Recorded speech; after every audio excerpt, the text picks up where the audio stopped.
Comme je suis réconcilié avec Dieu, et j'amène les gens à se réconcilier avec Dieu. Autrement dit, je les prêche l'évangile. Dans ma maison, dans quelque maison que vous entrerez, dites d'abord que la paix soit sur cette maison. Plusieurs d'entre nous, nous sommes des chrétiens. Mais nous invitons tout le monde, sauf les chrétiens. Il y a même certains qui n'ont même pas d'amis chrétiens. Est-ce que tu es un ami chrétien? Est-ce que tu as une copine chrétienne? Comment tu es un chrétien, mais la totalité de tes amis avec qui tu parles, ce sont des païens? Ça n'a pas de sens. Et des païens qui ne changent pas. Des païennes qui ne changent pas. Il faut avoir des amis. Je ne parle pas de... Oh, je connais quelqu'un à l'église. Hein? L'amitié. Alléluia. Quelqu'un avec qui je change. Je partage. Il faut avoir des amis dans le Seigneur. Ayez des amis dans le Seigneur. Voilà, c'est important. Invitez les gens. C'est une bénédiction. Et je vous dis, c'est un principe biblique. Ceux qui l'ont compris vraiment sont bénis.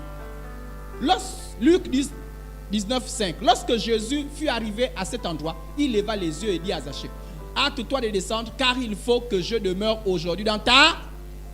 Là, Jésus s'est fait inviter. Il dit: il faut que je rentre dans ta maison. Il y a des choses qui ne se font pas dehors, dans ta maison. Luc, j'ai sauté des versets pour aller vite. Luc 19,9. Jésus lui dit: le salut est entré aujourd'hui dans ta maison. Dans cette maison, pardon. Parce que celui-ci est aussi un fils d'Abraham.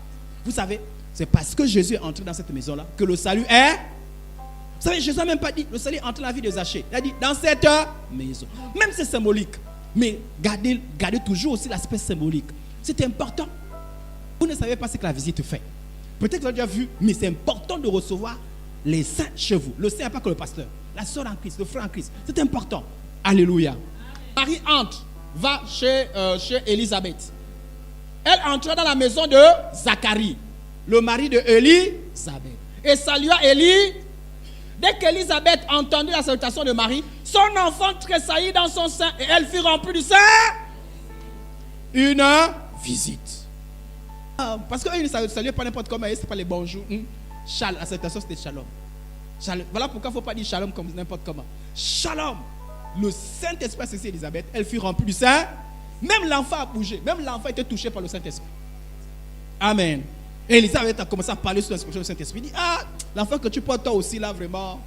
Vous voyez, la visite. Abraham et Sarah. Écoutez bien l'histoire d'Abraham et Sarah. Il leva les yeux, regardez, voici 3 hommes étaient debout près de lui. Quand il les vit, il courut devant d'eux depuis l'entrée de sa tente et se prosterna en terre. Et il lui dit: Seigneur, si j'ai trouvé grâce à tes yeux. Donc il voit 3 personnes et il reconnaît que cela c'est des saints. Si j'ai trouvé grâce à tes yeux, ne passe point, je te prie, loin de ton service. Permettez qu'on apporte un peu d'eau pour vous laver les et reposez-vous sous ce. J'irai prendre un morceau de pain et pour fortifier votre cœur. Après quoi vous continuerez votre route, car c'est pour cela que vous passez près de votre Seigneur. Il répondit: fais comme tu l'as dit. Vous connaissez la suite de cette histoire. Il y a une parole qui est sortie, que l'année la même. Avant on disait que Sarah aura un enfant. C'était une prophétie lointaine. Dieu disait: Abraham, tu auras une grande postérité. Mais ce jour-là, la prophétie s'est précise. On dit non. C'est plus non, l'année prochaine. Alléluia. Pourquoi? Les gens étaient en train de passer. Ils disent non, vous êtes des saints. Vous pouvez passer comme ça là. Vous êtes des saints. Vous qui chassez les saints, vous qui maltraitez les saints là. C'est-à-dire que tu es fâché parce que le saint est venu chez toi. C'est encore qui? Les gens là aussi. Toujours les envahisseurs. Les gens qui sont calmes. Oh. C'est forcé, c'est forcé. J'ai dit, moi, les trucs de Dieu là, c'est forcé.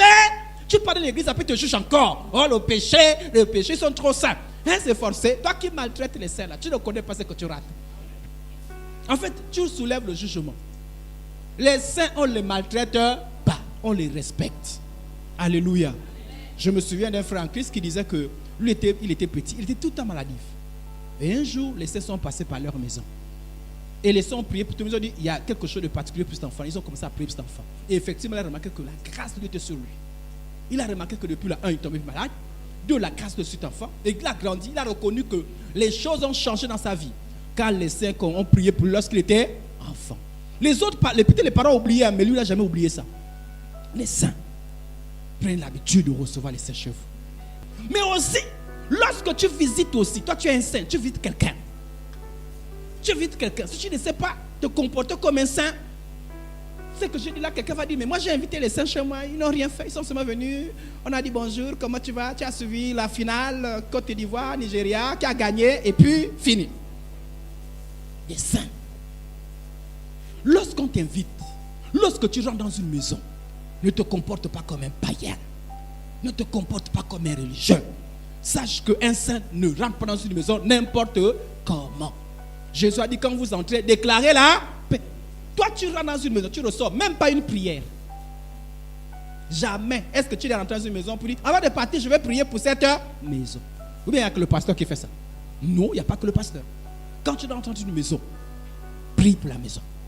Prie pour cette maison. Dis, je vais prier. Est-ce qu'il y a un besoin particulier? C'est comme ça que font les saints. Lorsque tu entres dans une maison, apporte une exhortation. Avant de partir, j'aimerais vous exhorter. J'aimerais vous partager un peu. Je vous encourage. La foi et ceci et cela, pas apprenez à exhorter. Oh, je ne connais pas exhorter. Comment tu ne peux pas exhorter? Tous les jours, tu suis les messages. Tous les jours, tu as les prédications. Comment tu ne connais pas exhorter? Tu ne peux pas dire Jésus est Seigneur et Sauveur. Oh, je ne suis pas responsable. Qui t'a menti? Qui t'a dit que c'est une histoire de responsables? Les responsables qui ne le font pas. Alléluia. Ce n'est pas une histoire de responsables. C'est une histoire de quelqu'un qui a pris conscience. Et au nom de Jésus, prenez conscience. Tu es dans une maison, rien ne change. Voilà pourquoi, quand tu es une soeur en Christ, imaginez que tu es une soeur en Christ, tu vas sur la soeur en Christ qui est mariée. Voilà pourquoi le mari va te chasser. Parce que chaque fois que tu rentres, il ne voit rien qui change. Et tu rentres comme une païenne. Tu es, comment ça, tous les jours. Mais si le mari se rend compte que quand tu viens, tu pries pour les malades, tu partages la parole, qui va te chasser? Donc nous les saints là, il ne faut pas qu'on se visite pour ne rien. Un saint, quand il vient avec la parole de connaissance, avec la parole de guérison, la parole de réconciliation. Alléluia. Viens avec une exhortation, viens avec une consolation. Tu es venu, la sœur est là. Parle, non, je ne sais pas, cherche l'inspiration au nom de Jésus. Parle, encourage. Tu as une femme se comporte comme ça.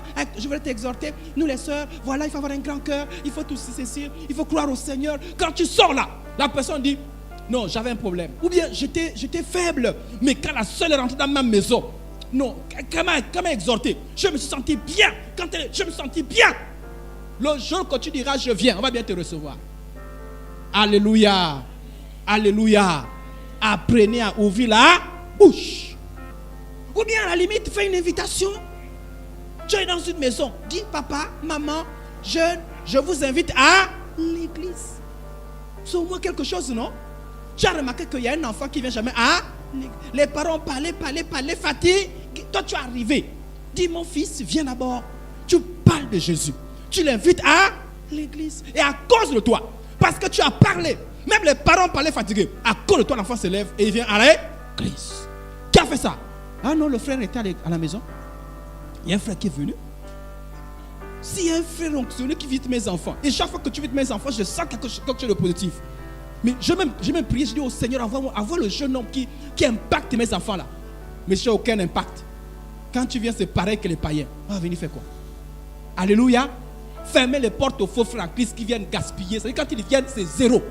Les soeurs en Christ qui viennent gaspiller, quand ils viennent, c'est zéro. Fermez les portes. Ce n'est pas les vrais saints. Mais les vrais saints. Il ne faut pas qu'on dise seulement que l'on ferme les portes seulement aux païens. Non, même aux faux frères en Christ. C'est-à-dire que quand ils viennent chez toi, c'est-à-dire que ton enfant devient pire. Alléluia. Prends une prière. Fais une prière. Fais une prière, quelqu'un est malade. Toi, tu es un saint qui est dans une maison. On dit quelqu'un est malade, tu es malade. Tu l'amènes à l'hôpital, les médicaments, et tu pars. Au revoir. Oui, tu le revois. Tu es un saint ou tu n'es pas un saint? On va prier. Au nom de... Peut-être que c'est pour ça que le Seigneur t'a amené dans cette maison. Si ce n'est pas pour ça que tu es un chrétien qui est malade, trop. On dit, avec cela, étant oisif, ça veut dire qu'elle n'a rien à faire à la maison. Hein? Elles ne travaillent pas à la maison, elles sont oisives. Et qu'est-ce qu'elles font? Elles apprennent à l'aide de maison à non seulement elles sont oisives, mais encore causeuses. C'est-à-dire quand elles parlent, intrigantes, disant ce qu'il ne faut pas dire. C'est-à-dire que celle-là, quand elle rentre dans ta maison, c'est-à-dire que même les païens, c'est-à-dire que c'est le Congo sailleuse chrétienne. Oh, les Congo sailleuses chrétiennes. C'est-à-dire que c'est une chrétienne. Mais quand elle rentre dans ta maison, oh, pitié de ta femme, pitié de tes enfants, gaspillé. Tu as entendu, tu as vu le passage la dernière fois. Une fausse paire de chaussures. Regarde, Kate. Quelqu'un qui respecte le pasteur. Après le passage de cette personne-là, on ne respecte plus le pasteur. Parce que quelqu'un est venu lui gaspiller. Il y a des sœurs en Christ qui gaspillent les sœurs en Christ. Elle va là-bas, elle gaspille. C'est-à-dire que sa prédication. Non, mais j'ai décidé de changer des églises. Vous savez, on parle trop du péché. La sœur en Christ était là, elle voulait se donner au Seigneur. Mais après le passage de cette Congo-sailleuse-là, sa foi est à terre. Après le passage de ce Congo-sailleur-là, la foi de ton mari est à terre. La foi de ton enfant est à terre. Tu l'as reçu, tu as dit que non, c'est quelqu'un qui prie. Mais après le passage, tout est gaspillé. Il faut choisir de quel côté vous voulez être. Donc soyez de ces personnes-là qui impactent.